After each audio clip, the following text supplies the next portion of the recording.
ইফতারে ঠান্ডা ঠান্ডা মহব্বতের শরবত খেলে কিন্তু প্রাণ শীতল হয়ে যাবে।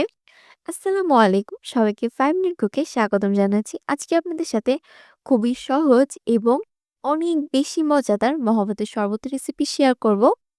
এই শরবত বানানো যেমন সহজ, খেতেও কিন্তু অনেক বেশি মজাদার। ইফতারে এই মহব্বতের শরবত কিন্তু সবার অনেক ভালো লাগবে। তাই আপনারা চাইলে ইফতারে এই মহব্বতের শরবতটি ট্রাই করে দেখতে পারেন। মহব্বতের শরবত তৈরি করার জন্য প্রথমেই লাগবে তরমুজ। এখানে তরমুজগুলো খুব ভালোভাবে কুচি, কুচি করে কেটে নিতে হবে। দেখতেই পাচ্ছেন এভাবে কেটে নিতে হবে। চেষ্টা করবেন তরমুজের বিচি এভয়েড করার জন্য। যতটা সম্ভব কুচি, কুচি করা ততটা কুচি, কুচি করে কেটে নিতে হবে। আপনারা যারা আমার চ্যানেলে নতুন অবশ্যই চ্যানেলটিকে সাবস্ক্রাইব করবেন এবং ভিডিওটি কেমন লেগেছে অবশ্যই কমেন্ট করে জানাবেন। আমার চ্যানেলে কিন্তু সবসময় সব রেসিপি খুবই অল্প সময়ে এবং সবচেয়ে সহজ পদ্ধতিতে উপস্থাপন করা হয়। কুচি, কুচি করে কেটে নেওয়ার পরে আমি আবারও কিছুটা কুচি, কুচি করে নিচ্ছি। এই মওয়াতে শরবত কিন্তু ইন্ডিয়ার দিল্লিতে অনেক বেশি বিখ্যাত। এছাড়াও বাংলাদেশে এখন অনেক জায়গায় স্ট্রিট ফুড হিসেবেও মহব্বতের শরবত বিক্রি করে। শরবতটি খেতে অনেক বেশি মজাদার। তারপর আমি একটি বলে ২ কাপ পরিমাণ তরল দুধ নিয়ে নিয়েছি, ঠান্ডা দুধ নিয়েছি। তারপর এখানে দিয়ে দিয়েছি ১ টেবিল চামচ পরিমাণ রুহ আফজা। আপনারা চাইলে রোজ সিরাপও ইউজ করতে পারেন। তারপর এখানে দিয়ে দিয়েছি ২ টেবিল চামচ পরিমাণ চিনি।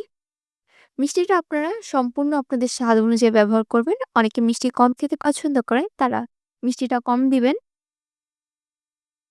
তারপরে খুব ভালোভাবে মিশিয়ে নিতে হবে। চিনি গলে গেলে এখানে দিয়ে দিব আগে থেকে টুকরো করে রাখা তরমুজ। তারপর আর কিছুক্ষণ মিশিয়ে নিয়ে এখানে দিয়ে দিচ্ছি বরফ। এই শরবত যত বেশি ঠান্ডা হয় খেতে কিন্তু অনেক বেশি ভালো লাগে। দেখতেই পাচ্ছেন বানানো কিন্তু শেষ। এই শরবত কিন্তু অনেক বেশি মজাদার খেতে এবং বানাতেও খুবই অল্প সময় লাগে।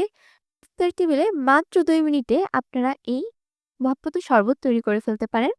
এরপরে একটি গ্লাসে তারপরে গ্লাসে সার্ভ করে নিলেই তৈরি হয়ে গেল পারফেক্ট মজাদার ঠান্ডা, ঠান্ডা মহব্বতের শরবত।